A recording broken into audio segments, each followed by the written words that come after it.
Our story begins with a broken promise. They had agreed to enter Peking University together, but he was forced to intentionally fail his Chinese exam. He finished with 600 points, missing his chance at the elite school, while she left the country to study abroad. To be honest, she had no idea. She never learned that he didn't even attend university, having been forced to drop out to deliver food. One night, dragging his exhausted body along. While delivering his final order, he was suddenly struck and knocked to the ground by a Range Rover. Immediately after the impact, a woman wearing red high heels approached and knelt beside him, claiming she hadn't done it on purpose. As she spoke, she opened her Gucci handbag and pulled out a stack of cash, roughly 2 or 3,000 yuan. She told him to take the money and go to a nearby hospital for a checkup, explaining that she had an urgent matter to handle. After stuffing the cash into his hand, she stood to leave, but quickly knelt again to grab a pen and a stack of sticky notes from her bag. She scribbled down a phone number and handed it to him along with her ID card, telling him to call her anytime if there was a problem. She introduced herself as Li Xia. By the time he looked down at her ID, she had already stood up and walked away. The whole encounter lasted barely a minute.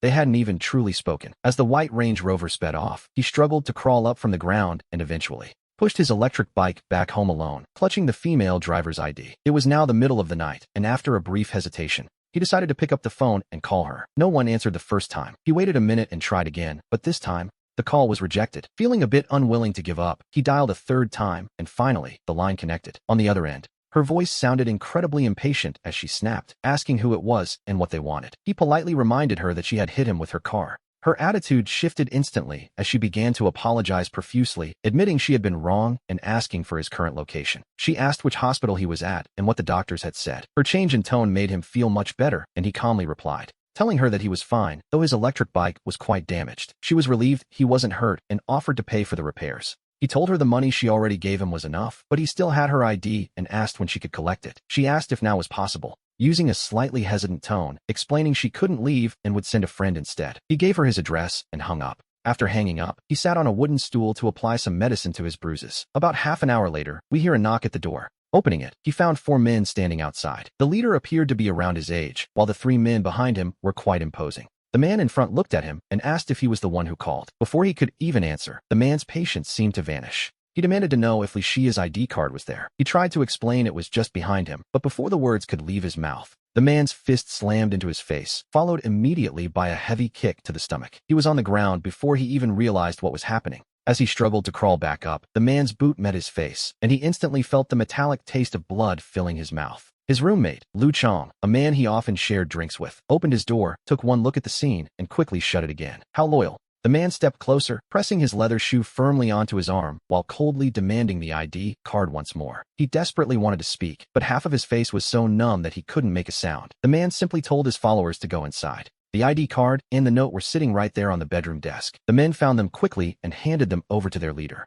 The man glanced at the ID, satisfied, and tucked it into his pocket while applying even more pressure to the arm beneath his boot. He spat out a cold insult, mocking him for being blind enough to cross someone like him. He warned that if he ever bothered that woman again, he would personally see to it that he didn't survive. With one final, vicious kick, the man turned to leave. But then he paused. Before reaching the door, it seemed as though he had remembered something else he wanted to say. After they left, he sat alone on the edge of his bed, a cheap cigarette smoldering between his fingers. He couldn't quite wrap his head around it. He wondered why the world was always so full of injustice, and why everyone seemed to wear such a perfectly crafted mask of kindness. Why would she leave her ID only to send men to beat him? He felt he had to know what she was really trying to accomplish. Outside, the rain began to fall harder, as if it had no intention of stopping all night. By the time the sun rose tomorrow, he would be just another drifting soul in this city. As the first light of dawn filtered through the window, he finished packing his things. Today, he would be moving out of this rented room. Because of the commotion last night, the landlord decided he was nothing but trouble. The landlord assumed he was running with a bad crowd and refused to rent to him anymore. Now, his suitcase is strapped to a battered electric scooter.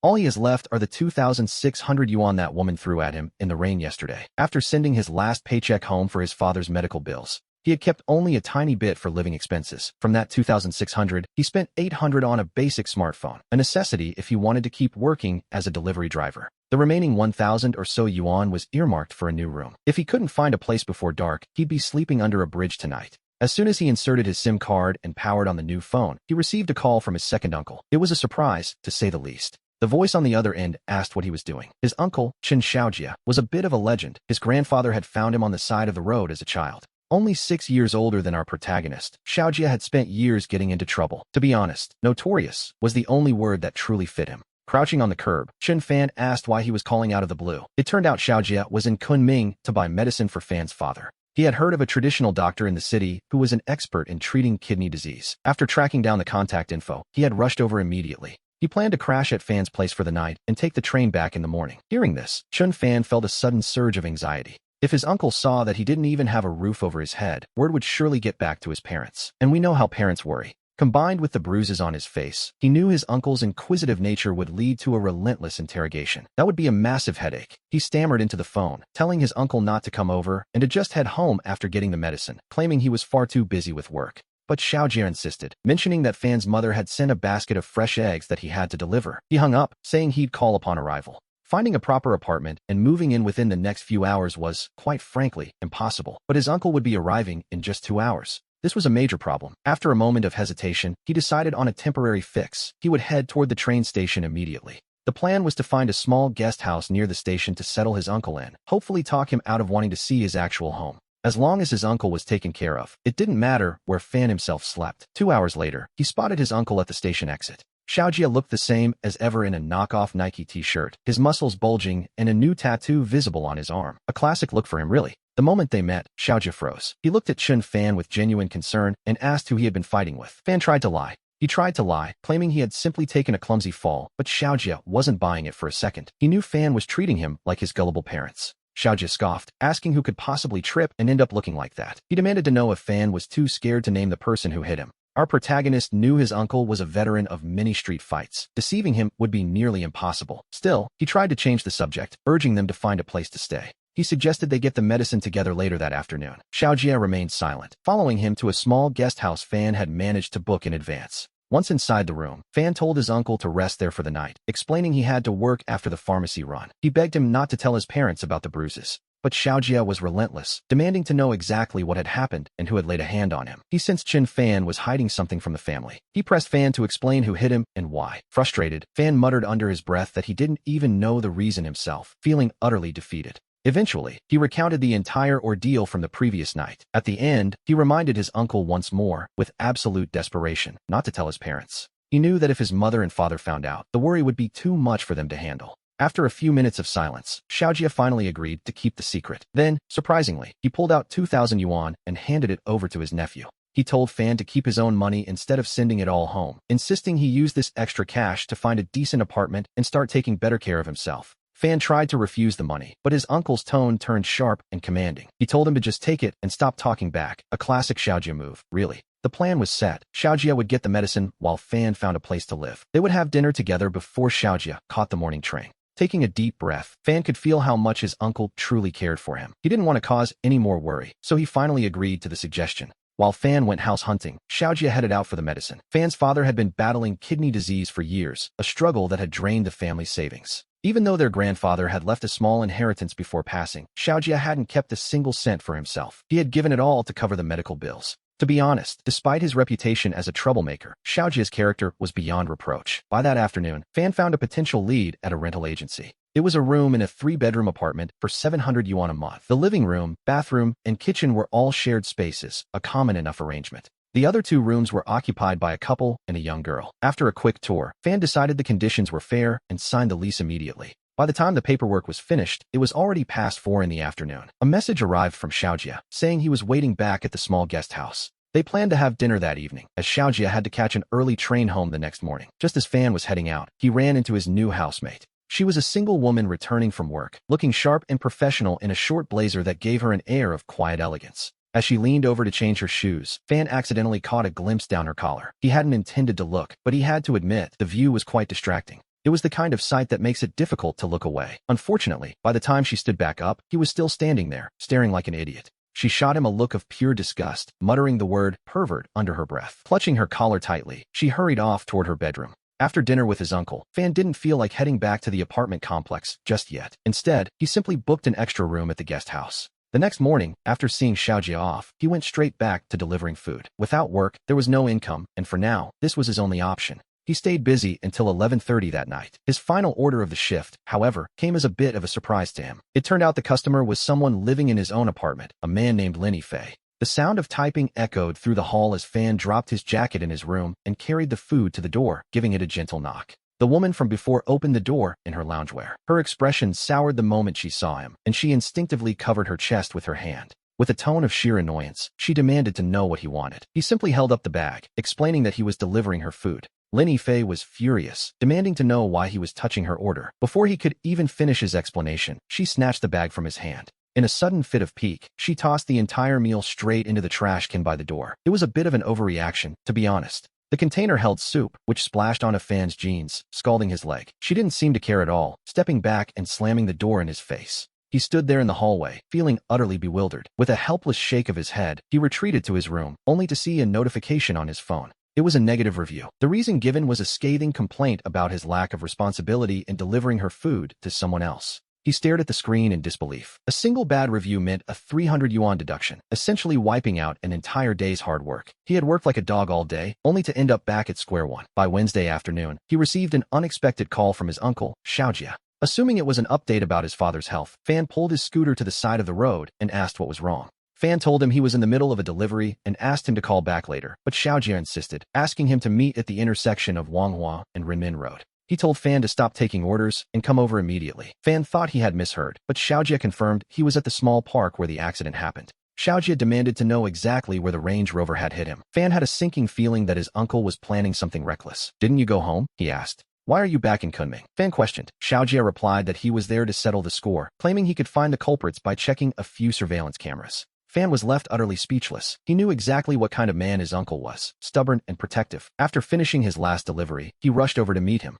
Sure enough, we see Xiaojia at the intersection by the small park. The man was crouching by the roadside, looking like he was up to no good. His eyes were fixed on the traffic cameras, though Fan had no idea what he was actually thinking. When Xiaojia spotted him, he immediately asked where the collision occurred. Fan tried to correct his uncle's logic, explaining that he was the one who hit the Range Rover while it was turning. It wasn't exactly a hit and run in the traditional sense. Xiaojia cursed, noting that everyone knows turning vehicles must yield to those going straight. He demanded to know the direction, and Fan pointed toward the opposite side. Fan pleaded with him to let it go, arguing that they were strangers in Kunming and it was better to avoid trouble. But Xiaojia wasn't listening to reason. He simply said he understood and that once he tracked the license plate, he'd find the people who hit him. He then told Fan to get back to work. With that, Xiaojia turned and walked away. Fan stood there, shouting after him, asking if he wanted to stay at his place in Paris Spring that night. Without even looking back, Xiaojia told him not to worry about it. Fan watched his uncle's silhouette disappear into the crowd, feeling a growing sense of dread. Deep down, he knew those people weren't to be trifled with. They drove a Range Rover and carried designer bags worth tens of thousands. They had money and, likely, power.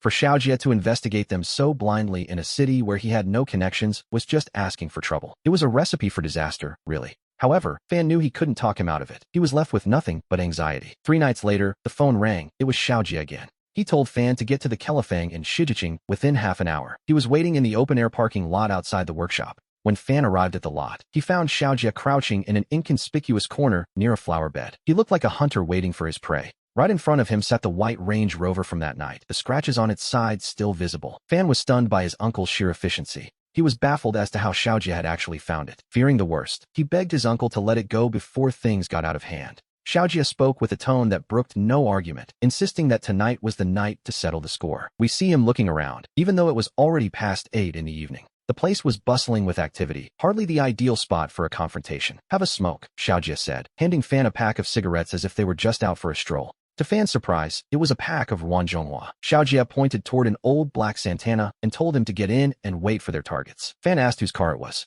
"Don't worry about the car, just get in," Xiaojia replied. As soon as Fan climbed inside, his nerves began to fray. This Santana was at least 10 years old and looked completely dilapidated. Even more unsettling was the steel pipe wrapped in bandages standing right next to the driver's seat. This was clearly the weapon for the night's work, and Fan couldn't stay calm. Deep down, he resented how those people had bullied him, but the idea of actually hitting someone made him tremble with fear. He tried once more to reason with his uncle. He begged Xiaojia not to go looking for trouble, but his uncle ignored him completely. Fan was essentially talking to himself. Around 9:15, the main characters finally appeared. The man who had beaten him that night and the woman who had been driving, Li Xia, both stepped into view. They walked side by side toward the Range Rover. As the man approached the driver's side and opened the door, Xiaojia asked in a cold, detached voice if that was them. He was ready, even if Fan wasn't. Xiaojia was growing impatient with the delay. Fan took a deep breath and whispered a confirmation, his heart hammering against his ribs. Xiaojia didn't say another word, his eyes fixed like a predator's on the Range Rover. The luxury SUV started up and slowly began to pull out of its parking space. Xiaojie started the Santana and followed right behind the Range Rover's tail. Throughout the drive, Fan was paralyzed with tension, knowing exactly what his uncle was capable of. The Range Rover led the way, weaving through several turns before exiting the second ring road and heading down a much more secluded side road. Sensing his moment, Xiaojie accelerated to overtake the Range Rover and then abruptly swerved his steering wheel to cut them off. It was a bold, dangerous move. He slammed on the brakes, positioning the Santana at an angle that blocked the white Range Rover's path. We have to admit, the Range Rover's braking system was impressive. Any other car would have likely rear-ended them. Once they came to a stop, Xiaojie didn't seem to be in any particular hurry to get out of the car. The driver of the Range Rover, the same man who had attacked Fan before, jumped out of his vehicle. He marched toward the Santana's driver's side door, visibly fuming. He kicked the car door and began shouting insults, asking if Xiaojie even knew how to drive. To be honest, he had no idea who he was dealing with. Xiaojie gripped the prepared steel pipe in his right hand and unlocked the door with his left, throwing it open with immense force. The man standing outside didn't stand a chance. The door slammed into the man, sending him stumbling back several steps. Xiaojie stepped out of the car clutching the pipe, and he didn't look like he was there to talk.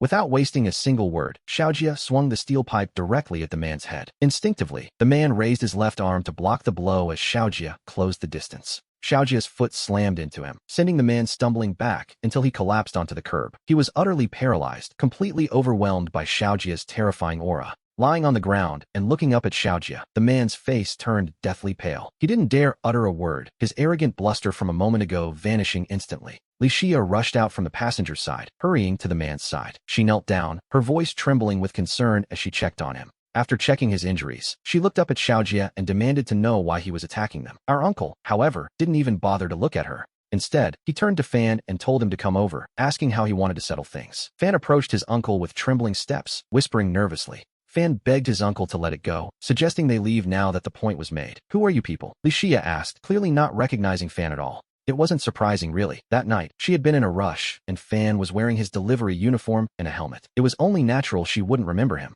But in this moment, she stared at Fan and Xiaojie with pure terror, asking what they wanted. It was a far cry from her previous indifference. Xiaojie completely ignored Li Xia, his focus remaining entirely on the man cowering on the ground. The man's face began to contort in pain, though he was surprisingly steady, holding back his screams. Seeing that twisted expression, Xiaojie felt a flicker of grim satisfaction. He looked down at the man and told him that for beating Fan and smashing his phone, there would be a price. He demanded 5,000 yuan to be transferred immediately. Xiaojie gave a cold laugh, warning him that if the money wasn't sent, he wouldn't be leaving this place in one piece. He then turned his gaze toward Li Xia. Li Xia likely knew exactly what kind of person her companion was, and Xiaojie's sheer ruthlessness had clearly terrified her into submission. She opened her bag and pleaded with them not to hurt him anymore, promising to give them the money. She began pulling out stacks of cash as she spoke. Without even counting it, she shoved the money toward Xiaojie, claiming it was everything she had. Xiaojie took a quick glance at the pile of bills. He decided it was enough for now and declared the matter settled. He warned them not to bully others just because they had money, telling them to remember this lesson.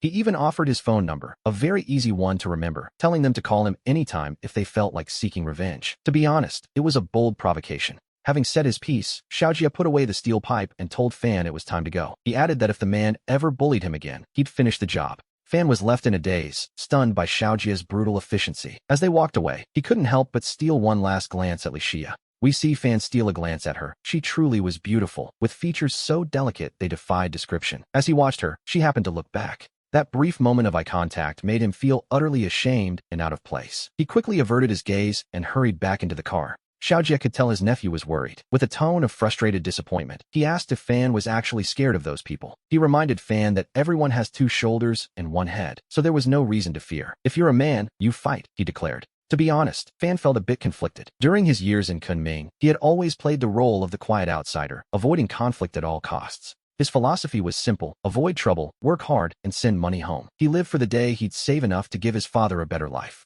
Seeing Fan's silence, Xiaojie tried to comfort him, telling him not to look so miserable over such a trivial matter. He promised that if they caused trouble again, he would simply break them until they learned their lesson. He told Fan to hop out at the next intersection, handing him the cash they'd just taken. Xiaojie mentioned he'd be staying in Kunming for a while and told Fan to call if anything happened. Without waiting for an answer, he tossed the money into Fan's lap. The scene shifts to a later time, where Fan suddenly locks eyes with Li Xia in a crowd. He could hardly believe his own eyes, but there she was. Li Xia was sitting in a conference room while a man respectfully set a meal box in front of her, calling her presidently and thanking her for her hard work. Fan's scalp went numb. Only yesterday, he and Xiaojie had beaten her boyfriend, and now, here he was, delivering food right into her territory. It felt like walking straight into a trap. He set the food down hastily and bolted for the exit, practically holding his breath until he reached the elevator. But when the elevator door slid open, he froze. At least 4 security guards were waiting outside. He tried to stay calm and walked past them with his head down. 2 guards immediately blocked his path, ordering him to come with them. Fan tried to play dumb, telling the guards they must have the wrong person.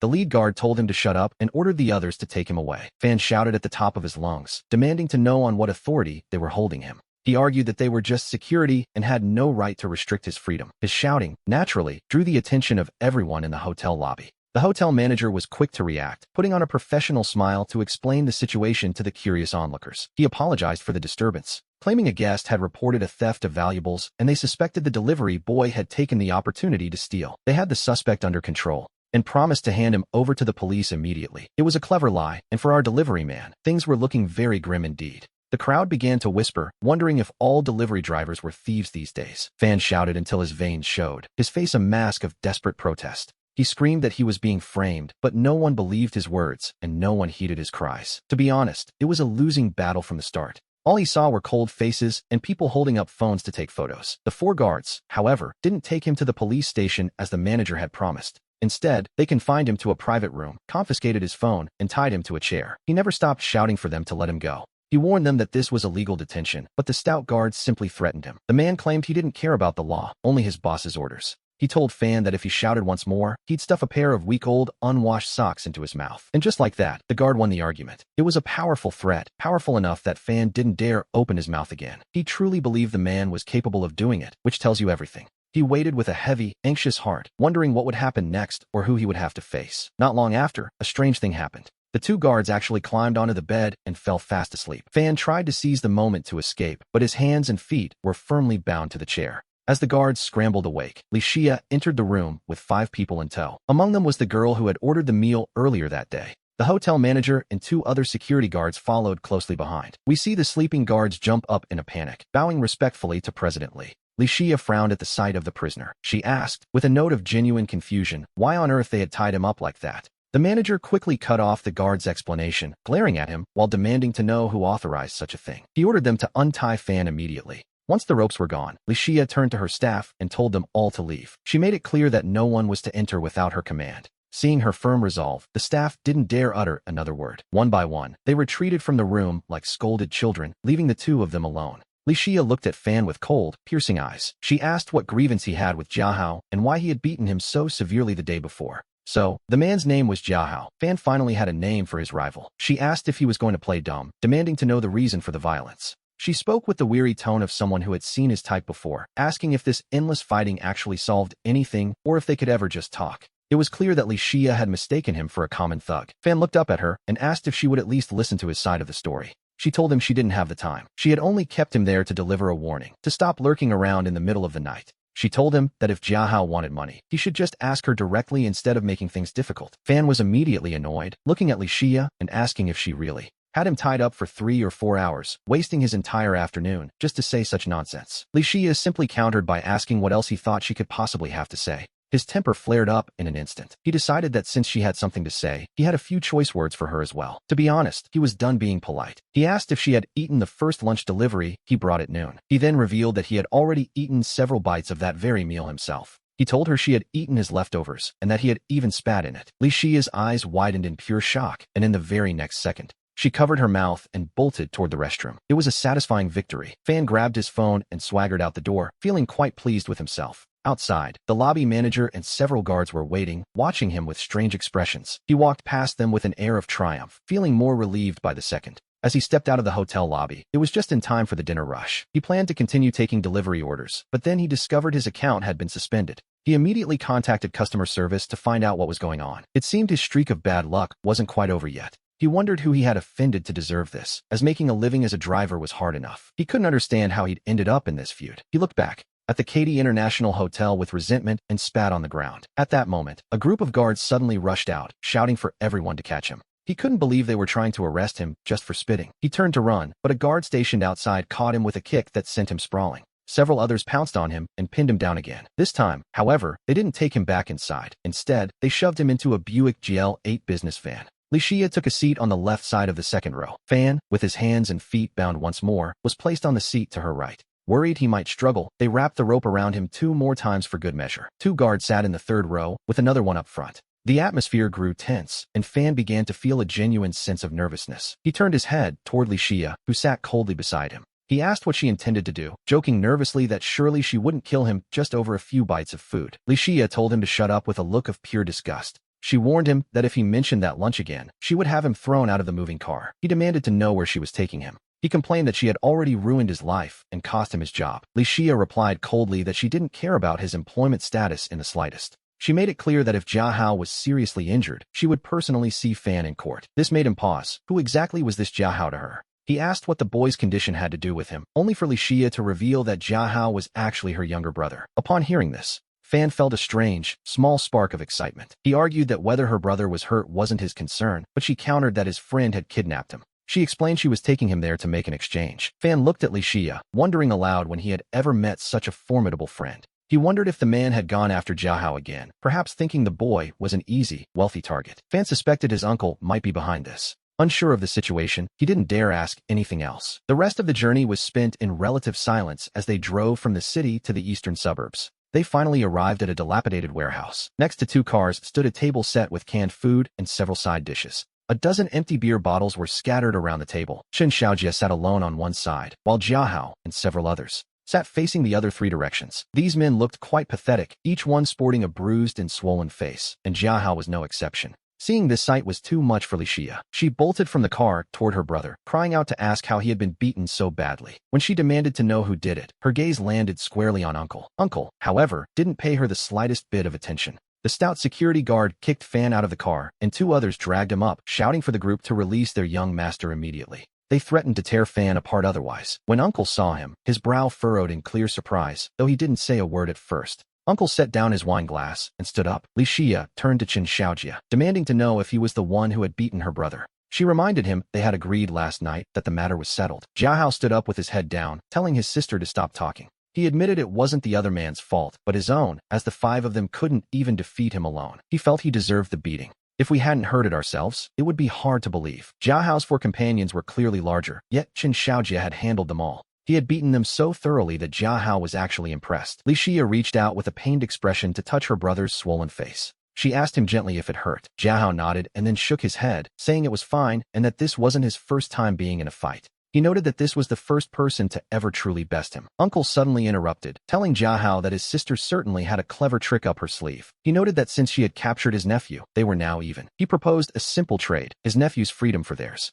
Uncle agreed to waive the medical fees this time, but warned there shouldn't be a next. Meanwhile, the stout security guard tried to act tough in front of Li Xia, rolling up his sleeves. He told President Li that these people were too arrogant and offered to teach them a lesson. Li Xia merely glared at him before turning her focus back to Jia Hao. She demanded to know what the grudge was so they could settle it once and for all. She was tired of the constant trouble, noting that he was no longer a child. She reminded him that their father had asked her to take care of him before he passed. She asked if he could finally show some maturity, as she was struggling to manage both him and the company. As she spoke, the weight of her responsibilities became too much, and Li Xia actually began to cry. Seeing his sister in tears, Jia Hao immediately panicked. He begged her to stop crying, admitting he was wrong. He explained that everything was his fault because of what had happened the previous night. He hadn't been able to accept his earlier defeat, so he brought his friends today to get revenge, only to find that 5 of them still couldn't beat one man. He promised not to cause more trouble. While they were busy with their emotional reunion, Fan decided to speak up. He asked if they could perhaps untie him while they reminisced, as he was still very much a prisoner. He pointed out that in a prisoner exchange, there should be some mutual trust. Since his uncle hadn't tied up her brother, he felt they should return the favor. Li Xia glanced at the stout guard, who quickly moved to untie Fan. Still concerned for her brother, she asked why he had tried to stop Fan the night before. Fan shouted for him to stop pretending. He reminded them that someone had hit him with a car, then sent people to his home to beat him and smash his phone. He told her not to claim ignorance about the situation. Upon hearing this, Li Xia was completely stunned, staring at Fan in silence for 3 full seconds. She then turned her gaze back to Jia Hao. The boy lowered his head, pleading with his sister to let him explain, though he clearly lacked the courage to look her in the eye. He reminded her of the night she told him she'd hit someone with her car and asked him to retrieve her ID. He had assumed she was being extorted by a scammer. Believing the other party was holding her ID for ransom, he had taken his friends to the man's home to forcibly take it back. To him, it was a rescue mission of sorts. He admitted he was worried the man would use her phone number to harass her, so he smashed the phone before leaving. To be honest, his logic was a bit flawed. Jiahao's voice grew quieter as he explained that this led directly to the confrontation last night. Li Xia was now utterly shocked by the revelation.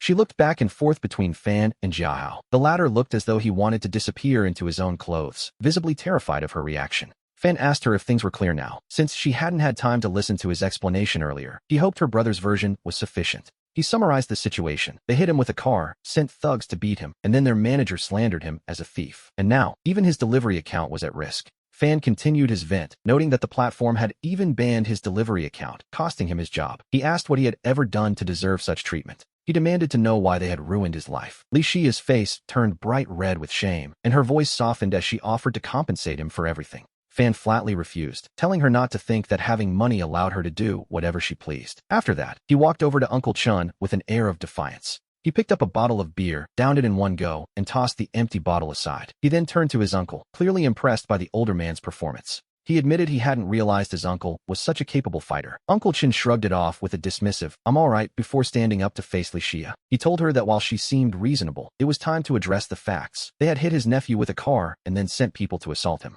They had smashed his phone and cost him his livelihood, Uncle Chin pointed out. He insisted that they provide a real solution for all the trouble they had caused. After all, such a massive grievance couldn't just be ignored. Still blushing, Li Xia asked how much money they were expecting as compensation. Uncle Chin thought for a moment and suggested that instead of a cash payment, which Fan would just send home for his father's medical bills, she should do something else. He proposed that she give Fan a job instead. Both Li Xia and Fan immediately shouted no at the exact same time, much to the surprise of everyone there. Li Xia glanced at Fan and whispered that her company didn't hire people with bad character. This, naturally, did not sit well with Uncle Chin at all. He demanded to know what was wrong with his nephew's character. Flustered, Li Xia blurted out that Fan had stolen her food and then tried to give her the leftovers. Fan couldn't help but burst into laughter at the absurdity of it all. He told Uncle Chun it was time to go, insisting he could find work elsewhere. He told them he'd find another way to make a living. Before leaving, he looked at Li Xia and Jiahao, asking if this matter was finally settled for good. He asked if they would stop harassing him or trying to kidnap him. Li Xia's face turned even redder, while Jiahao loudly proclaimed that he was truly impressed. Jiahao admitted he was genuinely won over by Fan's spirit and offered his help for the future. Uncle Chun ignored the boy and simply told Fan it was time to leave. With the matter resolved, Uncle Chun offered to drive him back. As Fan climbed into the battered old Santana, his curiosity finally got the better of him. He asked if his uncle had really taken down that entire group of thugs alone. Uncle Chin simply asked if that was supposed to be difficult, leaving Fan speechless. His uncle was truly impressive. Once they reached the city, Uncle Chin asked about his future plans and if he intended to keep delivering food. Fan noted that since his account was banned, he might as well move on. He was confident he could find another job to support himself as they parted ways. Uncle Chun told Fan to call him if anything happened. After getting out of the car, Fan felt a sudden, unfamiliar sense of being lost. He had spent years working from dawn until dusk as a delivery driver, always wishing for a day where he wasn't so busy. But now that the day had arrived, he had no idea what to do next. We see him sitting alone on the curb, watching the cold city. A stray dog wandered over, circled him once, and sat down by his side. Imagine the scene, two lonely souls sharing the same silence.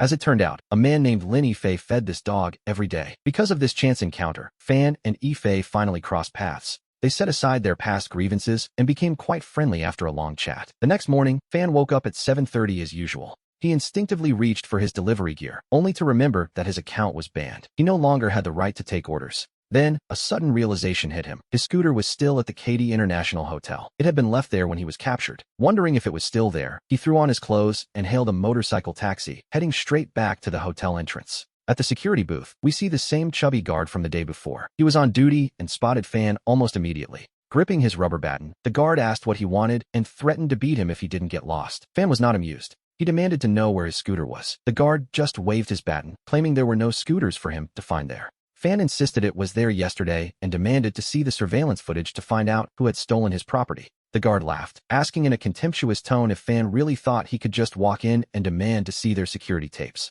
He acted as if the hotel were Fan's personal home. Fan truly wanted to slap him, but the guard just kept mocking him instead. He told Fan that his piece of junk wasn't even worth a police report, yet Fan was treating it like some sort of treasure. Before he could finish his insult, the guard suddenly snapped to attention and saluted. He looked quite professional all of a sudden. Fan turned to see Li Xia's white Range Rover pulling up. She looked out from the window and asked what he was doing there again. Annoyed, Fan snapped back that he didn't want to be in this terrible place either. He was only there to find his missing scooter. The guard leaned in, telling Li Xia not to mind him, as Fan was making a fuss about a broken bike and demanding the tapes. The guard continued his rant, telling boss Li Xia that Fan was taking himself far too seriously and that he would handle the situation while she went about her business. Li Xia looked at the chubby guard and asked how exactly he planned to handle it, and more importantly, where the scooter was. With a wicked grin, the guard explained that according to the night shift, they had watched the city inspectors seize the bike and toss it onto a truck. Fan was thoroughly upset now. They had watched his bike be hauled away while he was delivering food to their hotel, and no one had said a word. He asked if they had any human decency at all, but the guard just widened his eyes and smirked, clearly enjoying Fan's misfortune. The guard even began to mock him in a sing-song voice, asking why on earth they should have helped him at all. Li Xia, growing impatient with the display, told the guard to scan the elevator and bring Fan up to her office before driving toward the parking lot. The guard stood there in complete disbelief, wondering if he had misheard her. The general manager actually wanted this man in her private office. We follow them to the 29th floor, where the sign on the door confirms that Li Xia is indeed the general manager. It was impressive to see someone so young in such a high position, and her office was easily the most luxurious workspace Fan had ever seen. Li Xia personally brewed a cup of coffee and handed it to him, casually asking how much his scooter was actually worth. For some reason, Fan felt a sudden urge to challenge her perspective, asking if she truly believed that money was the solution to everything. He told her he had ridden that bike for 3 years. It had been his constant companion through every storm since his very first day as a driver. And yet, one delivery to her company had ended its life. He asked her quite pointedly if her conscience was truly clear. Li Xia leaned against her desk, sipping her coffee as she observed him, noting that he spoke as if he had a deep emotional bond with a machine. She told him flatly that no matter how deep the bond, she wasn't going to go to the city inspectors for a scooter, so he should just name a price. Fan asked if she could talk about anything other than money, but she remained haughty, claiming she could only talk business with someone of his character. When Fan questioned what was wrong with his character, she reminded him that only someone with issues would steal and eat a customer's food. Fan was left speechless by the accusation. Li Xia checked her watch, telling him not to waste time as she had a meeting to attend. She demanded a number so she could pay him off, but a stubborn streak rose up in Fan. He decided he wasn't going to make this easy for her. Fan raised his voice, declaring he didn't want her money. He just wanted his bike back. Li Xia, losing patience, asked if 5,000 would be enough to end this. When he remained silent, she raised her voice and offered 8,000, then 10,000. Fan simply looked at her and asked if she truly thought he was there to extort her. He asked if she really believed his character was so low, but she cut him off, offering 20,000 as a final ultimatum. She told him to take the money and leave her office forever or get out immediately. Fan simply raised a finger, pointing at her as he began to back away. With a dramatic flair, he told her that her life was actually quite tragic because she saw nothing but money. To be honest, it was a bold statement to make to a CEO. He asked how she could ever understand the pain of losing a partner and told her that trying to discuss emotions with her was a complete waste of his time. He told her to enjoy her life and her money before turning to walk out. But just as he reached the door, Li Xia called out for him to wait. She warned him not to regret his choice, offering the 20,000 one last time. Fan didn't even look back, simply stating that he didn't need it. As he walked away, Li Xia told his retreating back that she now owed him a favor. She promised to help him with anything, provided it didn't violate her principles. She told him to remember her number. As soon as Fan stepped out of the Katy International Hotel, however, he felt a sudden, overwhelming urge to slap himself. He realized he might have overplayed his hand. That was 20,000 yuan, after all. Why on earth had he tried to act so noble in front of a billionaire? He had certainly made a grand exit, but the price of that pride was a small fortune. He wondered how he could possibly comfort himself after such a loss. Well, at least he had her phone number now. As he walked, he began scrolling through his social media feed to distract himself from his empty pockets.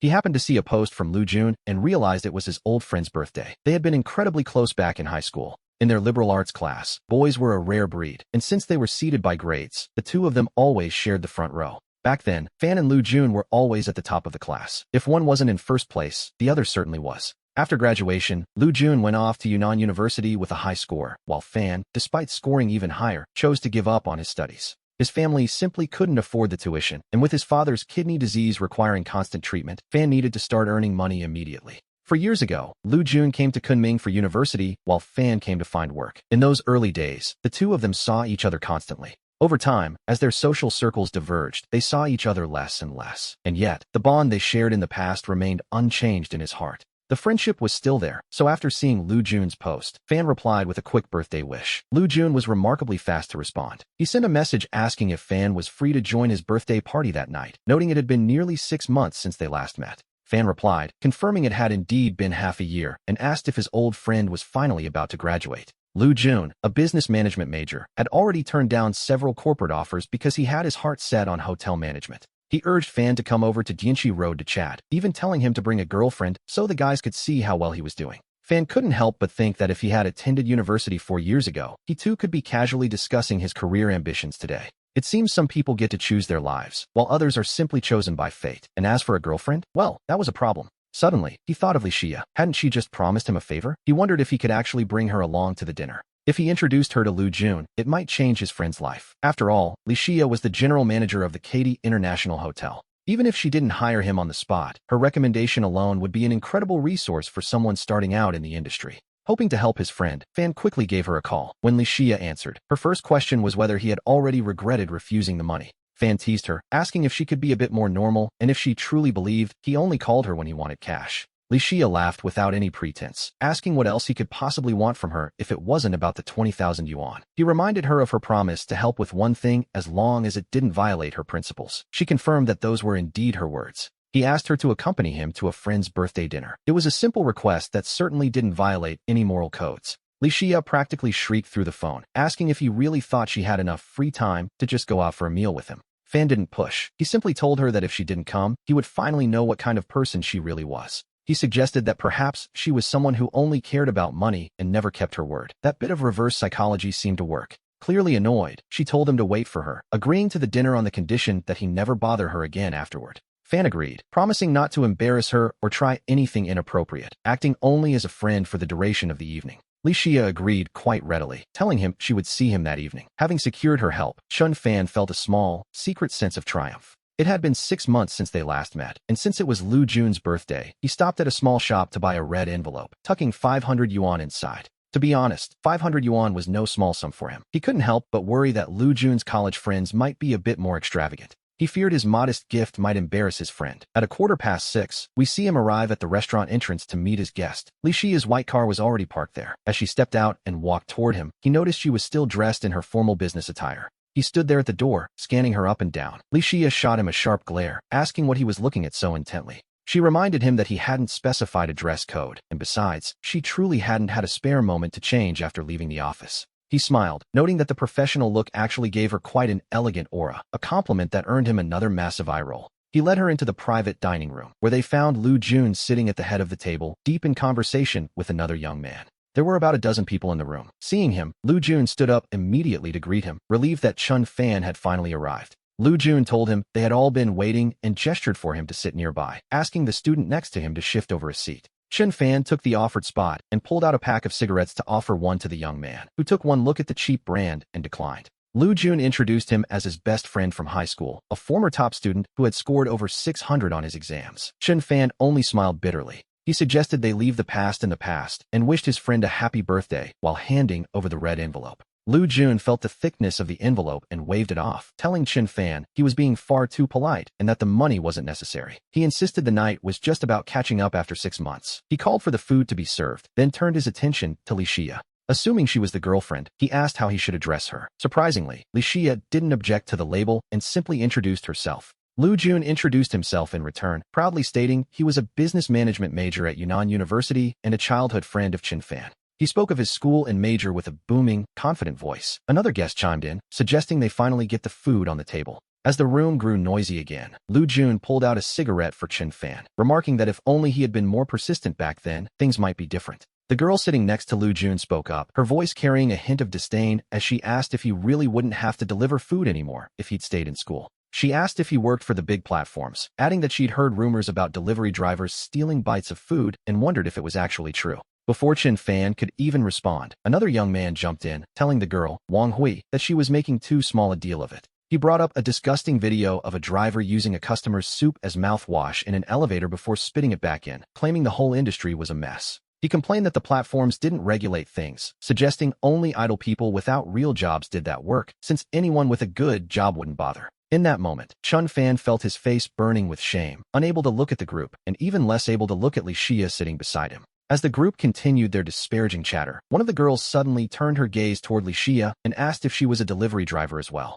Licia simply smiled at the girl and replied that she and Chun Fan were indeed colleagues in the delivery business, prompting a look of pure envy from the student. The girl remarked on how hard it must be to work outside in the sun and wind every day, wondering how Licia kept her skin looking so perfect. Licia just kept smiling without offering any further explanation, letting these sheltered students continue their naive discussion. Lu Jun, sensing the growing awkwardness, leaned in to whisper an apology to Chen Fan, telling him not to take it to heart as they were just talking aimlessly. Chen Fan gave a bitter smile and told his friend it was fine and that he understood, and to be honest, he wasn't just saying that to be polite. After years of struggling in Kunming, he had met all kinds of people, and he knew that college students could often be the most oblivious group of all. Having not yet left the campus bubble, few of them understood how to read a room or truly consider the feelings of those around them. They all carried themselves like the chosen ones of heaven, but as the drinks flowed and the night went on, the conversation eventually turned to more serious matters. Lu Jun asked how Chun Fan's father was doing and whether a kidney transplant was finally an option, a question that made the atmosphere turn heavy.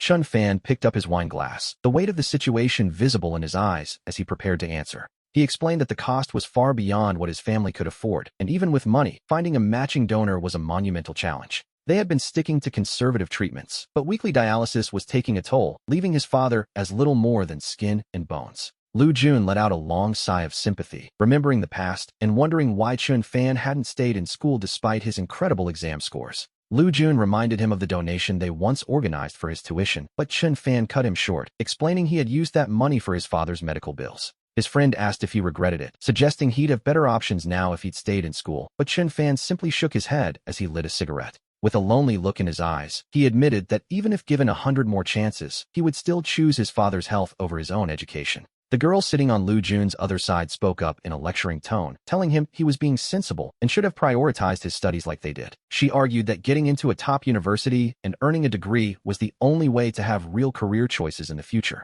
She bluntly asked what else he could possibly do besides deliver food, prompting the quiet Li Xia to finally interject on his behalf. Li Xia calmly told her that one should never judge a life they don't understand, noting that while her logic might seem right, it wasn't the correct answer for everyone. The girl just rolled her eyes dismissively, but Lu Jun stepped in to stop her, calling her by name, Lu Ruyan, and telling her to drop the subject. He explained that Chun Fan's father had been ill for years and his mother was a full-time caregiver, leaving Chun Fan as the sole provider for the entire family. Lu Ruyan merely muttered a disdainful comment about him being short-sighted, while Chun Fan felt his hands trembling as he gripped his wine glass. Suddenly, he felt a pair of soft, warm hands rest gently on the back of his own, and he turned to find Li Xia watching him with a tender gaze. Lu Ruyan gave them a look of pure contempt before turning back to Lu Jun to ask if he had submitted the resumes she suggested last week. She bragged about already receiving an interview notice and asked if he had heard anything, prompting Lu Jun to pull out his phone with a mysterious smile. He excitedly showed her the message that had arrived that afternoon, confirming his own interview for the following morning. Overjoyed, Lu Ruyan gave him a quick kiss and expressed her full confidence that they would both be hired by the prestigious hotel. A girl sitting across from them asked what all the excitement was about, curious to know what good news they were celebrating. With a look of immense pride, Lu Ruyan announced that their favorite hotel had invited both her and Lu Jun for interviews the next day. The group raised their glasses in a toast, remarking on how a good education allows one to choose the industry they truly love. They teased Lu Ruyan to work hard, noting that Lu Jun had turned down many other great companies just to be with her. After dinner, the party moved toward a KTV. The KTV was about 2 kilometers away, and as they left the private dining room, we see the college students walking ahead in a lively group. As the group moved ahead, we see Chun Fan and Li Xia walking at the back, where he quietly told her that since dinner was over, she had fulfilled her promise. He suggested she didn't need to worry about him anymore and thanked her for keeping her word, but Li Xia softly asked if he planned to join the others for the second half of the night. He shook his head, planning to find an excuse to slip away since they had nothing in common, prompting Li Xia to pout slightly as she asked where he was headed. She offered to give him a ride, and by the time they reached the restaurant entrance, Lu Jun had already hailed 3 taxis for the group. The first taxi took 4 people, and the second took 2, while another couple prepared to board the third, leaving only 5 people remaining on the sidewalk. The final group consisted of Chun Fan, Li Xia, Lu Jun, Lu Ruyan, and another boy, leading Lu Ruyan to suggest they all squeeze into one car together. She thought they could just ask the driver since it was a short trip, but Li Xia smiled politely and explained that she and Chun Fan had other plans. Lu Jun seemed a bit disappointed, urging them to stay and have fun since it was rare for them to all gather like this. Lu Ruyan secretly pinched him, telling him not to force them, noting that this was the peak time for late-night food orders, a subtle jab at Chun Fan's job. She suggested he could deliver a few more orders tonight instead of wasting time, so Chun Fan told Lu Jun they would catch up another time since they were all in Kunming. He promised to stay in touch, and though Lu Jun was reluctant to say goodbye, he offered to help them hail a separate taxi for their safety. Li Xia declined the taxi, mentioning she hadn't been drinking, and with a quick click of her remote, the lights of a white Range Rover parked nearby flashed. It was quite a surprise for the group, to be honest, as she kindly waved goodbye to Lu Jun and the others before heading toward the luxury SUV. Lu Jun and Lu Rian stood there with frozen expressions while Chun Fan and Li Xia walked side by side toward the car. As they opened the doors, Lu Rian's voice drifted over in a bitter tone, sneering that Chun Fan must have borrowed the car just to save face. Whatever else was said was lost to the wind as Chun Fan settled into the passenger seat, leaning back and closing his eyes against the uncertainty of his future. Deep down, the weight of life was becoming suffocating, and he couldn't stop a stray tear from rolling down his cheek. In the darkness, he tried to nurse his own wounds, not wanting Li Xia to see his momentary weakness. He rolled down the window, letting the cold night air dry his face before they finally pulled up outside the Paris Spring residential complex. As he got out to say goodbye, Li Xia called out to him, asking if she still owed him anything, but Chun Fan simply turned and shook his head. He told her she owed him nothing. Hearing this, Li Xia let a relaxed smile play on her lips and calmly said her goodbyes. The next day, Chun Fan slept until the sun was high in the sky, only to be jolted awake by his ringing phone. Out of professional habit, he answered without even checking the caller ID.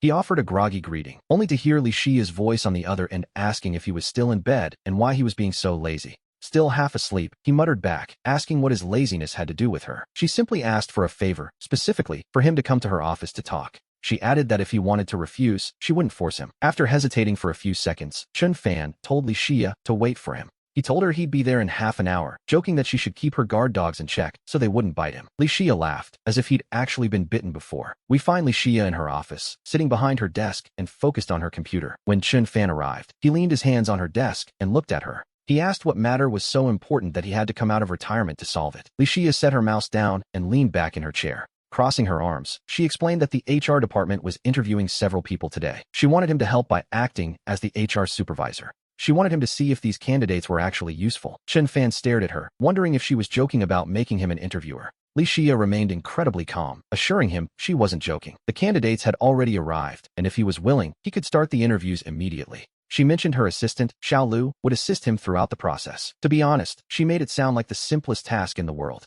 She explained that being an interviewer wasn't hard. He just needed to look at the candidates and keep the ones who gave him a good feeling for a probationary period. If he didn't like them, he could just dismiss them. Chun Fan looked at her with total disbelief, unable to understand why she wanted him for this. He suspected she had some hidden motive. Li Xia simply gave him a mysterious smile and stood up, telling him to go with Xiao Lu. She promised he would understand her reasons once he reached the HR office. And so, driven by curiosity, he followed the assistant to the interview room. 4 sets of files were waiting for him on the desk. Xiao Lu explained that these 4 had already passed the preliminary rounds. However, the company only had room for 2. She suggested he review their files while she arranged for the candidates to enter one by one. The final decision on which 2 would stay rested entirely with him. Those were the CEO's explicit orders. It was a strange position for him to be in, certainly. He opened the first resume, a 26-year-old with 2 years of experience in hotel management from Southwest University of Political Science and Law. He moved on to the second resume, belonging to a young woman from the School of Business Administration. Her academic background wasn't particularly flashy, but her personal profile was written with a striking sense of humility and modesty. However, when he flipped open the third resume, he was genuinely stunned. It was Lu Jun realizing something was afoot. He quickly opened the fourth file, and sure enough, Lu Rian's photo was staring right back at him. He recalled them talking excitedly at dinner the night before about receiving interview invitations from a hotel. As it turns out, that hotel was the Katy International. But why would Li Xia ask him to interview her? He paused for a moment, deep in thought, trying to decipher the hidden meaning behind her request. He began to understand the painstaking effort Li Xia was making. A moment later, the assistant, Xiao Lu, returned to the office to check in with him. She informed him that everything was ready and asked if she should bring them in. He nodded and told her to have all 4 candidates enter at the same time. Xiao Lu was visibly surprised, a flicker of doubt crossing her eyes. She seemed to be silently questioning whether he actually knew how to conduct an interview. He stood his ground, insisting that all 4 be brought in together. Since he was so firm, Xiao Lu didn't press the matter further. She pushed the door open and stepped out, returning shortly after with all 4 candidates following closely behind her. In front of the group, Xiao Lu introduced him as Director Chun of the HR department, explaining that the final decision rested entirely with him. After the introduction, she sat to his left to record the proceedings on her computer. To be honest, the atmosphere in the room shifted instantly. Chun Fan. Lu Jun blurted out his name in total disbelief, asking if he was seeing things correctly. Chun Fan simply gave a calm, knowing smile. As his gaze swept over them, he noticed Lu Rian's face was flushed with an irrepressible excitement. She looked as though she had already won. Adopting a professional air, he invited them to sit, noting that he had reviewed their resumes and that reaching this stage was already an achievement. He told them they were the best of the bunch, and even if they weren't selected, their presence here proved their excellence. He then mentioned there were only 2 spots. Lu Rian remarked proudly that the spots would surely go to her and Lu Jun naturally. This comment earned her a very unhappy look from the other male candidate. Lu Jun quickly pulled on her sleeve, whispering for her to stop talking before offering a quick apology to the man she had offended. The other girl, however, remained completely unfazed, as if she hadn't heard a word. Chen Fan took a slow sip of water from the cup in front of him. He continued, explaining that the final interview question was quite simple. If they were offered a monthly salary of 5,000, what would be their first priority? He presented them with a scenario, 3 housing options. The first was a single room in a village-style neighborhood for 500 a month. The second was a shared apartment for 1,000. The third was a private apartment all to themselves for 2,500. He asked how they would choose. Lu Ruyan was the first to speak, declaring she would take the private apartment. She insisted on a good environment and independent living space. Lu Jun, scratching his head, opted for the shared apartment. Chen Fan then turned his gaze toward the third candidate, a girl whose name was easy to remember, by Pei. This was the first time we hear her voice. It was delicate and gentle as she spoke cautiously. She explained she would choose the shared apartment, noting that one's living environment is vital. She believed that living with people of similar income levels and values would lead to great friendships and expand her social circle. To her, sharing a home seemed like a wonderful idea. Finally, the last young man spoke firmly, choosing the cheapest room in the village. He argued that with a $5,000 salary, spending too much on rent was a waste compared to investing in social networking. Once they had all finished, Chen Fan turned to Xiao Lu. He told her that would be all for today. Xiao Lu looked at him, confused, and asked which 2 candidates would be staying. He simply said the results would be out tomorrow. He told them all to go home and wait for a call. Xiao Lu stood up, thanking the 4 of them, and explaining that the interview was officially over. She reiterated that the final decision rested entirely with Director Chun, and they would be notified of their status the following morning. After thanking them again, she offered to lead them out. As Xiao Lu headed toward the door, the others began to follow her lead. The young man went first, followed by Pei. But seeing the others leaving, Lu Rian suddenly rushed over to Chen Fan's desk. With a face full of excitement, she asked how a delivery driver like him ended up here. To her, having him as the interviewer was a stroke of luck. She asked if she and Lu Jun should just prepare to start work next week. Chen Fan's lips curled into a slight smile, though he said nothing. Lu Jun then pulled on Lu Ruyan, telling her it was time to go. He asked Chen Fan if he was free that night, mentioning that he had left too early the previous evening. He wanted to know when Chen Fan got off work so they could continue drinking. Chen Fan simply told Lu Jun he would contact him after his shift. As they headed out, Lu Rian clung to Lu Jun's arm with newfound confidence. She couldn't believe his friend was the HR director at the KD International. She scolded him for not telling her sooner, remarking on how capable Chen Fan was and insisting they stay in close touch. And with that, the 4 of them departed. Back in the interview office, Chen Fan sat in his chair, lost in thought for a moment before heading toward Li Xia's office. When he entered, Xia was staring intently at her computer. He could even hear the sound of his own voice coming from the speakers. She looked up and smiled, praising him.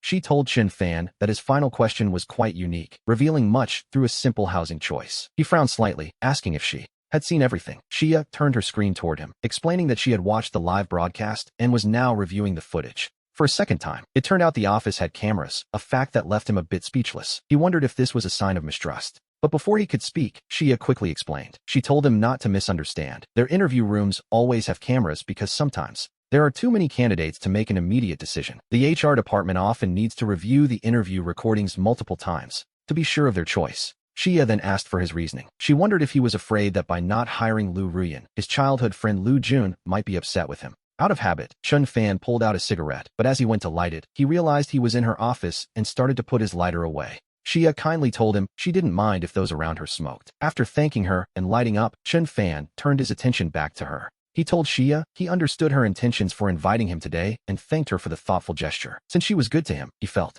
he couldn't be irresponsible in return. He explained that Lu Ruyan was far too arrogant and lacked the proper upbringing to be worth training. By Pei, on the other hand, was a solid candidate. Both her resume and her speech showed great humility, and she possessed a very approachable, professional image. As for Lu Jun, while he lacked experience, his values and outlook on life were very grounded. Setting aside their personal friendship, Chen Fan recommended keeping him. Regarding the concern about Lu Ruyan making Lu Jun unhappy, he spoke with a sense of firm loyalty. He told her he wouldn't use her kindness to do anything detrimental to her company's growth. That was exactly why he hadn't announced the results yet. He suggested that the final decision should rest with her. Xia leaned back in her chair, watching him as she spoke. She admitted that seeing the resumes this morning had been a shock, such a strange coincidence. That was why she called him in. Through the interview, he surely noticed how a simple shift in status, from a delivery driver yesterday to an HR director today, revealed the true nature of certain people. Xia noted how people's attitudes shift so drastically. This society is very realistic, and the people living in it are often quite hypocritical. Chen Fan understood her intentions. She had gone to great lengths to help him regain his dignity and self-confidence before his friends. However, she had also placed him in a difficult deadlock. Lu Jun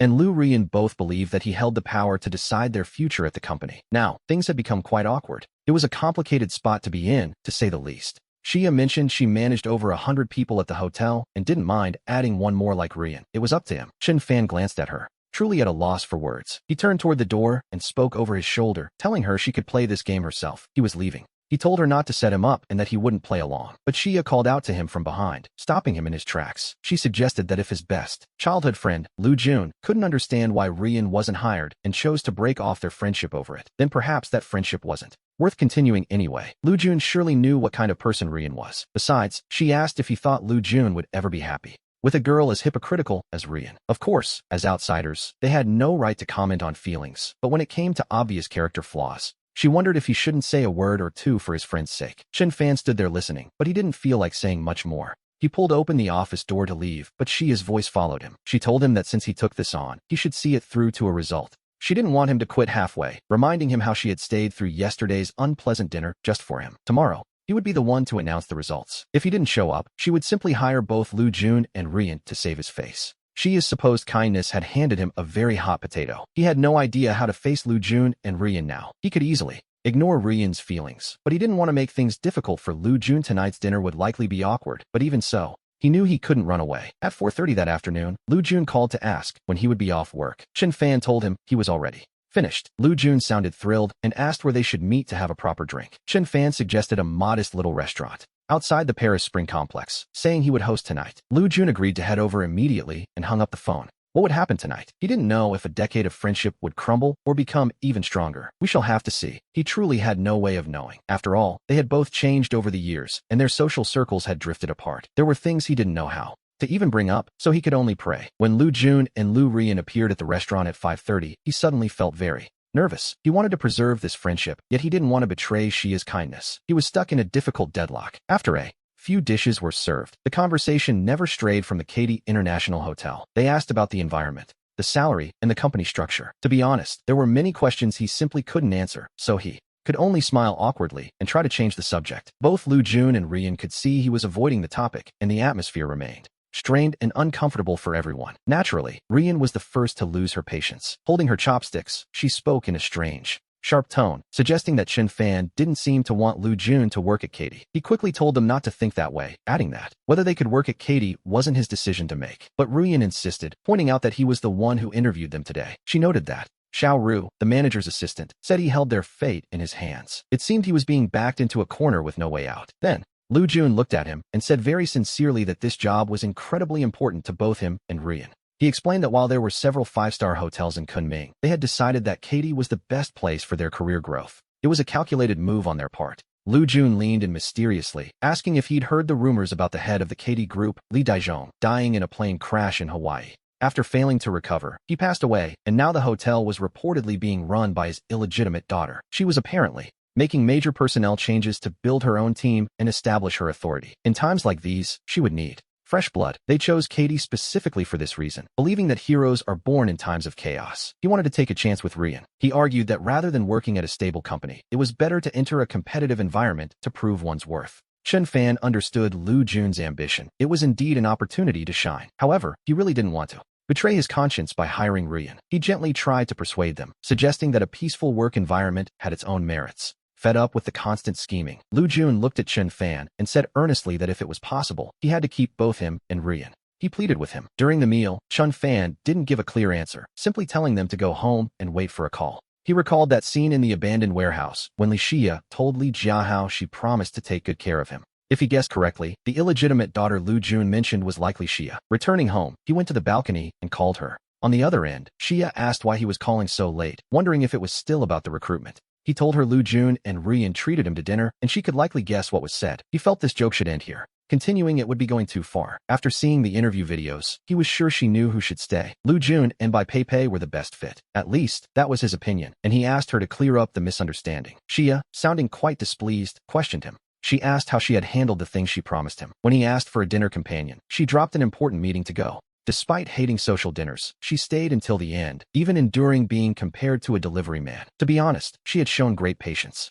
She kept her word, yet now that it was his turn to help her with one thing, he was planning to give up halfway. He begged her to stop, saying he knew she just wanted to help him vent, and he truly appreciated her kindness from the bottom of his heart. But now the situation had changed substantially, and it was about to damage his friendship. Shia, however, remained firm in her stance. She argued he could choose not to hurt anyone by hiring both Lu Jun and Ruyan, as she had given him that authority. He asked her not to be so stubborn, questioning if she was joking with her own company. She replied that she wasn't, whether she was truly angry or just teasing him. She claimed this was revenge for the disgusting thing he did to her food. She told him to come to her office tomorrow morning to personally make the hiring calls and notify 2 of them to register for work. That would fulfill his promise. She added that if he considered himself a man, he shouldn't leave things unfinished before hanging up. Suddenly, Chun Fan felt as if he had boarded a pirate ship with no way off. As he lay in bed, he wondered what to do. It was a difficult problem where every choice felt wrong. The next day, we find ourselves back in Shia's office, where things were particularly tense. He didn't like the way she looked at him, her eyes filled with a playful, mocking glint as she sat across from him, a desk phone resting between them.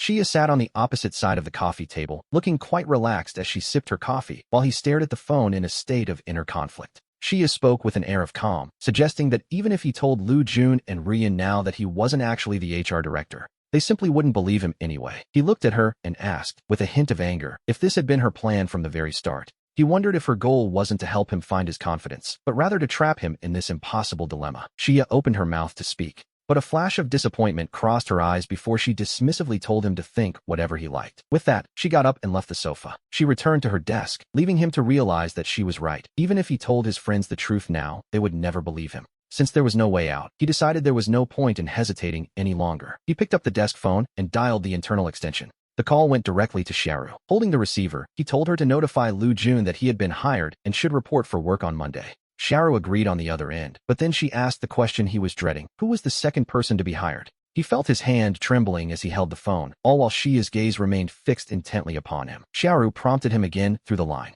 She asked once more which other candidate should stay. Ruyan's name reached the tip of his tongue several times, yet he couldn't bring himself to say it. Sharu's voice came through the receiver again, gently reminding him that she was still listening and waiting for his decision. Finally, he spoke, by Pei. As those 3 words left his lips, a massive sense of relief washed over him, though he realized his entire back was now drenched in sweat. Sharu confirmed she would call Lu Jun and Pei to report to HR on Monday. He quickly hung up the phone before she could say anything else. He leaned back against the sofa, staring blankly at the ceiling, until he heard the sound of Shia's footsteps approaching him once again. She sat back down on the sofa in front of him and thanked him, claiming that this had actually been a test for him all along. He let out a dry, hollow laugh, telling her not to use such unrealistic excuses to comfort him. He wasn't a child, and he knew this was just revenge. He was certain she was getting back at him for his previous teasing. He found himself wishing he could go back a few days and never lie about her food. In reality, he hadn't actually done what she thought, but Shia replied indifferently that it didn't matter, as the world has no room for what-ifs. Shia admitted she was actually glad he had told that lie, as it gave them more chances to interact. Regardless, she began to apologize, saying she shouldn't have given him such a difficult test. Before she could finish her sentence, Chun Fan's phone rang. Just as he expected, the call was from Lu Jun. Upon answering, he heard his friend's voice on the other end, demanding to know why this was happening. To be honest, it was a fair question. With Shia sitting right across from him, Chun Fan couldn't explain much. He simply told Lu Jun he would call him back later and wait for his reply. After hanging up, his heart felt even heavier. Shia looked at him and said she wanted to apologize first, then explain exactly why she had done this. She told him that whether he chose to forgive her or not, she would always be grateful for everything he had done for her today. We see Chun Fan watching her closely. Shia's face carried a faint trace of guilt mixed with a touch of helplessness as she softly admitted she had put him in a truly terrible position. She explained that the company was facing some issues and was currently restructuring several departments. Naturally, this created a need for people she could trust. She hoped to have friends around her who genuinely cared for her well-being while she built her own team. In fact, yesterday's plan was quite simple. Initially, she just wanted him to regain some face in front of his friends. Even if he had hired both Lu Jun and Ruyan, it wouldn't have been a disaster. For a company of this size, it would have just meant adding one more intern. They could have simply let them go after a month if things didn't work out. At this point, Shia paused for a moment. She carefully studied Chun Fan's expression before continuing her explanation about the interview process. She revealed that she had watched the entire interview yesterday. She was quite surprised when he didn't immediately announce that Ruyan was staying. When they returned to the office, he had told her that Ruyan wasn't a good fit. Shia privately agreed, though she chose not to elaborate on the reasons why. Seeing him speak so honestly gave her a sudden idea. She decided he had to be the one to finish the recruitment to see what his final choice would be. He hadn't disappointed her. In the end, he stuck to the correct choice, even though she knew how incredibly difficult that decision was for him. It was a choice that might cost him his oldest friendship. She asked him why he ultimately stood his ground. Was it perhaps for her sake? A dismissive smile played on Chun Fan's lips. He told her not to overthink it. He simply had his own principles and didn't want to betray his own conscience. Xia was delighted, saying that was exactly the kind of person she needed. She suggested they have a real talk, but he wondered what there was left to say. He pulled out a cigarette and placed it in his mouth. Xia couldn't help but frown, but he told her loudly not to do that, as he wasn't her employee yet. He told her bluntly that since he wasn't her employee yet, he'd smoke whenever he pleased, and even if he were, she shouldn't restrict his personal freedom. Li Xia remained remarkably calm, noting that he had smoked in her office yesterday too. It seemed, in her view, that smoking helped stimulate his thinking. She explained that the company was currently overhauling all positions and asked which department he was interested in joining or felt most drawn to. When she asked about his professional experience, he joked about his time as a food delivery driver, the kind who might sneak a bite of the order. Xia gave him a sharp glare, pleading with him to be serious for once and stop making jokes about his past delivery jobs or his time at the KTV. He admitted to working as a waiter and even hauling bricks on construction sites. His confidence wavered as he realized he'd only ever held entry-level jobs. He told her that if she truly wanted to offer him an opportunity, she should just say so. Xia encouraged him to simply name the role he wanted. She promised a salary that would satisfy him, certainly no less than his delivery earnings. He warned her not to underestimate that income. It was quite decent. When he suggested a salary of 8,000, he then dropped a bombshell. He wanted to be a security guard. Xia's expression was, frankly, indescribable. After staring at him in disbelief for a long moment, she asked if he was serious. He was, even asking if the job included free room and board. Quan asked how the shifts were scheduled, how many hours of work, how many for rest, and if he could spend his free time as he pleased. He decided being a guard sounded perfect. Xia told him to start on Monday, promising that Xiaoru would personally handle his orientation. The company provided food and housing, though she clarified the housing was just a bed in a dormitory, suitable for resting, but nothing more. She admitted she wasn't entirely sure about the specific shift schedules for the security department, as those details were handled by her subordinates. Checking her watch, Xia suggested they grab lunch together. Naturally, he had to ask first whether it was his treat or hers. That question earned him a massive eye roll from Xia. After finishing their lunch at the hotel, it was finally time for them to head their separate ways. Before he left, Xia had Xiaoru bring him a security uniform, instructing him to wear it on Monday when he reported for duty. He double-checked if a security guard really earned 8,000 a month. Xia, appearing very composed, confirmed that the figure was correct. Once home, he tried on the uniform in his bedroom. Looking in the mirror, he couldn't help but feel he looked exceptionally sharp in the new gear. While he was lost in self-admiration, Lu Jun called again. After hearing the truth about Xia's background, his friend finally understood the situation. The following Monday at 8 in the morning, we see Quan arriving in his new uniform to find Xiaoru, who admits he looks quite sharp, though Quan is already complaining about the style. He argues that if he were in charge of the wardrobe, he'd have everyone wearing tactical military gear for a real impact. Xiaoru simply laughs at the suggestion. He tells Quan that once he's officially settled in, he can change the department's look however he likes, before leading him to the second floor to meet the deputy chief. When they knock on the office door, the man inside doesn't even look up, rudely barking at them to get out and knock again properly, until Xiaoru speaks up. Leaving Minister Chow behind, Xiaoru leads Quan to a different office, one that is surprisingly spacious and tidy. To be honest, it's far nicer than expected. It's a surreal moment for our protagonist. Just days ago, he was delivering food, and now he has his very own executive office. Xiaoru hands him the keys. She tells him the security department is now his responsibility and mentions that Minister Chow will be bringing over some files shortly. It's a busy job, after all. He promises not to let her or Li Xia down, but he barely has time to test out his new chair before a loud, aggressive knocking interrupts his peace. A guard at the door shouts arrogantly that a guest is causing trouble outside and demands the manager handle it. Quan wonders why they aren't calling the lobby manager instead. Apparently, at the Dakai International Hotel, security handles these disputes. The guard, growing impatient, explains that the situation is blocking the entire entrance. A guest has parked their car across the gate, and Minister Chow is waiting for Quan to provide a solution. When he arrives, we see the mess for ourselves. A BMW is parked sideways at the exit, and the owner is swearing up a storm because his car was scratched, and naturally, the security cameras in that spot are broken. Minister Chow points to Quan, introducing him as the new department head, and tells the angry owner to stay calm, as the new boss will surely have an explanation. It's a blatant setup, of course. They are waiting for him to fail his very first test in front of everyone. However, Quan realizes the scratch was actually his own doing from a previous encounter. He manages to defuse his first major crisis with surprising ease. This leaves Minister Chow staring in stunned silence. But shortly after Quan returns to his office, the general manager, Li Mingquan, arrives with a group of executives. Li Mingquan takes one look at Quan and coldly orders his removal, announcing that Xiao Yue will be taking over as the head of security instead. Quan is completely baffled. He's only been on the job for an hour. Fortunately, this is exactly when Xiaoru and Li Xia walk into the room. Xiaoru asks with a thin smile if it's really wise to fire someone personally appointed by the chairwoman. The man in the suit looks momentarily caught off guard. Xia asks her brother if he has a problem with her choice. Li Mingquan quickly forces a laugh, claiming there's no issue, though he clearly wanted a different outcome. Xia remains perfectly composed, arguing that while a permanent head might need board approval, a simple internship certainly doesn't require such a fuss. She suggests waiting for the formal appointment to hold a meeting, then pointedly asks her brother if they should just remove the disobedient deputy chief instead. Xiao Yue is visibly startled by the suggestion and looks to Li Mingquan for help, while Xiaoru gives Quan a look telling him to stay quiet. Mingquan quickly backtracks, saying they won't remove anyone yet since the new manager will need old Chao's help to learn the ropes. He gives Quan a long, icy stare before leaving. We later learn that this man is Li Mingquan, Xia's half-brother. After Li Daizhong passed away, he left the company to his illegitimate daughter, Xia, while Mingquan only pretends to support her. In reality, he's trying to undermine her position with the shareholders to take over. Later that night, Quan returns home feeling utterly exhausted.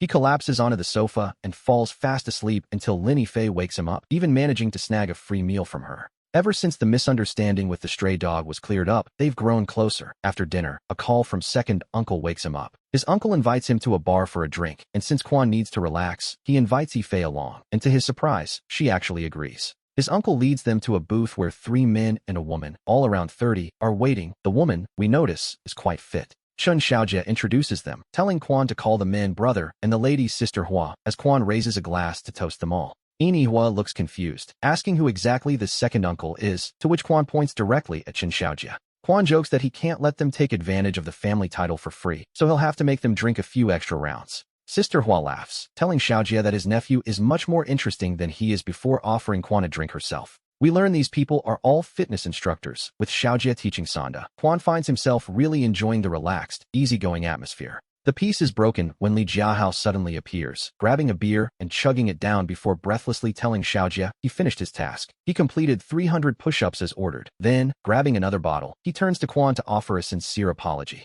He says they are friends now after their fight, and downs the bottle in one go. Quan looks to his uncle, who simply offers a faint smile. It turns out Jiahao is a member of the gym learning Sanda. He downs yet another bottle, declaring that Xiaojie is the only man he truly respects. Quan tells him not to take the misunderstanding to heart, as the past is the past, and then shifts closer to Lin Yifei as he raises his glass. He offers a toast, and Li Jiahao cheerfully finishes his third bottle. During their chat, Quan asks which department he works in at Dikai. Jiahao shakes his head, admitting he doesn't like working there and his sister won't let him anyway, which surprises Quan, given his sister is the chairwoman. With a sigh, Jiahao confesses that he's been a failure his whole life, having dropped out of high school to wander the streets. He even used to argue with his mother, but on her deathbed, she revealed that their father was actually the wealthy Li Daizhong. When Daizhong passed away earlier this year, he split his shares between Xia, Jiahao, and their half-brother, Li Mingquan. Xia was named chairwoman and wanted Jiahao to help, but within a week, he realized the corporate environment was far from friendly. His lazy habits became ammunition for people to attack his sister, so he simply quit. He grows more emotional as he grabs another beer. He asks Quan if he thinks he's useless, but Quan clinks glasses with him, telling him not to think that way just because he hates office politics.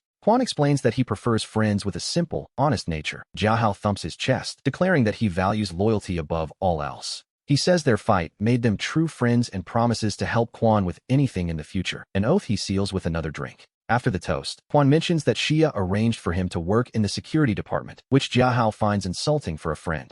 Jiahao offers to talk to his sister about a transfer tonight, but Quan insists that he chose the security department himself. Wait, a security guard? He lit a cigarette with a sigh, realizing that since he lacked other skills, starting from the bottom was his only choice. His sister had been kind enough already. He tells Jiahao he's quite satisfied, but Jiahao just laughs, asking if someone gave him a hard time on his very first day. Jiahao bets 3 more bottles that someone did. As everyone looks his way, Quan admits with a wry smile that the deputy chief tried to intimidate him. The usually quiet Chun Xiaojie asks for details, so Quan recounts the day's events, though he adds that violence isn't the answer here. He wants to treat this job as a challenge, believing that to survive in any environment, one must learn to adapt to its hidden rules. Suddenly, Xiaojie speaks up, agreeing that violence won't solve this. Instead, he suggests crushing the deputy's prestige and dismantling his team. Quan repeats those words to himself, his mind already beginning to race as he considers exactly how to put that plan into motion. It is always easier said than done, but Yu Zhuang, sitting to Chun Xiaojie's right, notes with a smile that the security department's dozens of men can't possibly all be of one mind with the deputy. Some only follow him out of fear, and if Quan shows enough strength and resolve, people will naturally switch sides. As a leader, personal charisma is far more vital than raw power. He just needs to give them a reason to erupt. The more Quan thinks about it, the more it makes sense. This dinner was certainly time well spent. That night, sleep eludes him as he mulls over his next moves, finally drifting off at 2 in the morning. First thing the next day, he sends a message to Li Xia, explaining that he wants to truly lead the security department and hopes for her full support. He receives no reply by the time he reaches the office, which, to be honest, makes him feel a bit uneasy. But there is no turning back now. After a brief meeting, we see his suspicions confirmed. Not everyone is loyal to Deputy Chow. He immediately fires the young man responsible for the surveillance failure. This leads to a massive shouting match with Chow Yue. Not long after, HR arrives to inform him that Li Mingquan does not approve of the firing. Fortunately, Liu Xiaoru appears at just the right moment, telling the HR representative that President Xia wants the security leadership's decisions to be final. The HR staff looks conflicted, promising to report back to their director. Once they leave, Xiaoru smiles, noting that Quan has clearly seen the truth. This isn't just about firing a guard, it's a proxy war between the powers behind the scenes. Quan takes a deep breath, fully understanding the stakes. She warns him that moving too fast to purge the team can breed resentment, yet she supports him. Suddenly, Xiaoru's phone begins to ring. She hangs up after a few brief words, her expression grave. The board of directors is using this incident to pressure Xia, and she needs Quan ready. Quan asks what is happening, worried that he has caused Xia trouble. Xiaoru explains that Li Mingquan is furious about the dismissal of a veteran employee. Mingquan is using the board meeting at 2 o'clock this afternoon as a chance to challenge Xia's authority. It is a bold move, certainly. Since this started because of him, Quan must be there. Whether they can turn the tide depends entirely on his performance, and he feels a surge of nerves. Xiaoru reminds him that shareholders only care about profit. If he can convince the majority to support him, Xia will be safe from their scrutiny. If they fail, Mingquan will seize the opportunity to nominate a new manager or even a chairperson. Xia cannot afford to lose control of Dekai. With a deep breath, Quan prepares himself to wait for the summons. After Xiaoru leaves, he heads to a tactical shop to prepare for the confrontation. He spends over 1,000 yuan on a breathable tactical suit that makes him look like a special ops soldier before heading to the 29th floor conference room.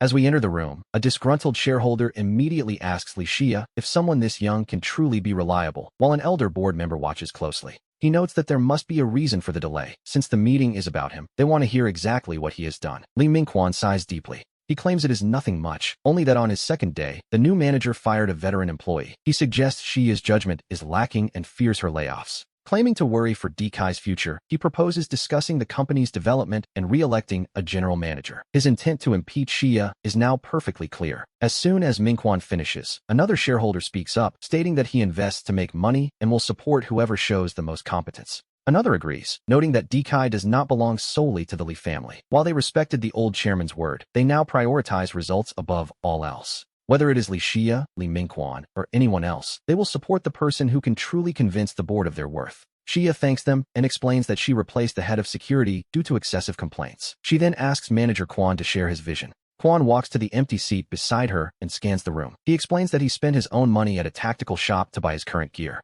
He believes the security team's image represents the hotel's image. Currently, the guards in their shirts and slacks look lazy and uninspired, hardly a fit for Dekai. His plan is to have every guard switch to tactical suits and participate in daily training. He intends to lead by example and personally oversee their progress. By building a strong image, he hopes to restore prestige. As for the veteran employee, he briefly explains the reality of yesterday's incident. In his view, someone who cannot even monitor a surveillance screen has no place in the department. He wants an elite team, not people just waiting for a paycheck. He asks for their support, confident he can transform the department. As he finishes, an elderly man is the first to begin clapping. Li Jiahao follows suit, and soon the rest of the room joins in. Quan politely excuses himself and leaves the conference room to return to his office. There, he finds 6 or 7 recommendation letters on the floor from guards who now wish to become team leaders. It seems his display of strength worked. As he reviews the letters, Li Xia walks in, looking utterly exhausted. He asks her how the rest of the board meeting went. Xia forces a weary smile and tells him not to worry. The board has accepted his ideas and will support his actions in the security department.